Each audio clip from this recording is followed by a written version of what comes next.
Et puis on va parler maintenant de certainement l'actif qui vous intéresse le plus actuellement, c'est le WTI, la référence américaine du pétrole qui évolue au gré des communiqués diplomatiques. Je vous rappelle que Islamabad va accueillir aujourd'hui un second round de négociations puisque le cessez-le-feu imposé, décrété par Donald Trump il y a 15 jours, eh bien, trouve sa fin demain. Résultat, américains et iraniens vont tenter de négocier, mais la partie est très ardue. On l'a bien compris, plusieurs scénarios sont sur la table.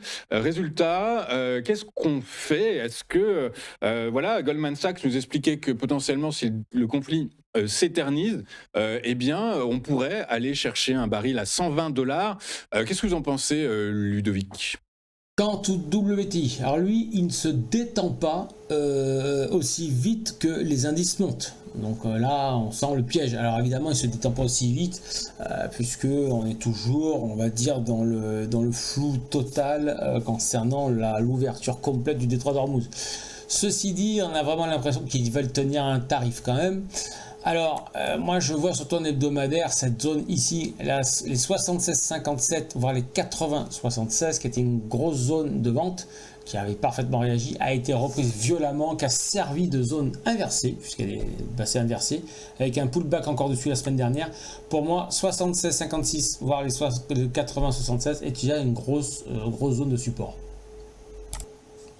Et comme vous pouvez voir sur le journalier, ça correspond en gros à ces deux zones-là, d'accord? C'est-à-dire 77, 79 ici, on en a une, et les 83, 84 qu'on voit qu'ils n'arrivent pas du tout à reprendre, même vendredi.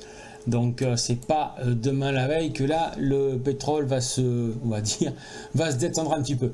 Pour vraiment avoir une correction plus profonde, il faudrait une clôture journalière sous les 77, 75. Là effectivement, ça pourrait se détendre tranquillement, aller chercher les 68, voire pourquoi pas les 64.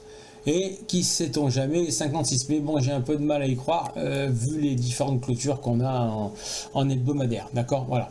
Donc faire bien attention par rapport au niveau hebdomadaire et ça va nous permettre d'affiner sur le journalier. Mais de toute façon, tant qu'il n'y aura pas une clôture sous 83,33 déjà en clôture journalière, il n'y aura aucune détente. Alors ça viendra certainement peut-être cette semaine avec les différents pourparlers, mais il faudra des clôtures quand même pour bien valider tout ça.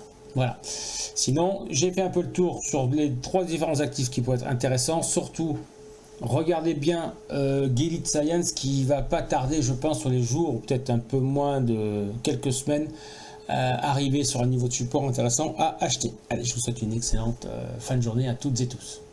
Merci beaucoup, Ludovic Berthola. Vous êtes trader et formateur chez Interactive Trading avec nous tous les mardis matins pour nous expliquer comment travailler la cote américaine et Gilead Science. On a bien entendu la référence en fin d'analyse. À très bientôt, Ludovic. De notre côté, on va marquer une courte page de publicité et on se retrouve dans un instant avec les Market Movers de James Destoiti. À tout de suite sur les finances.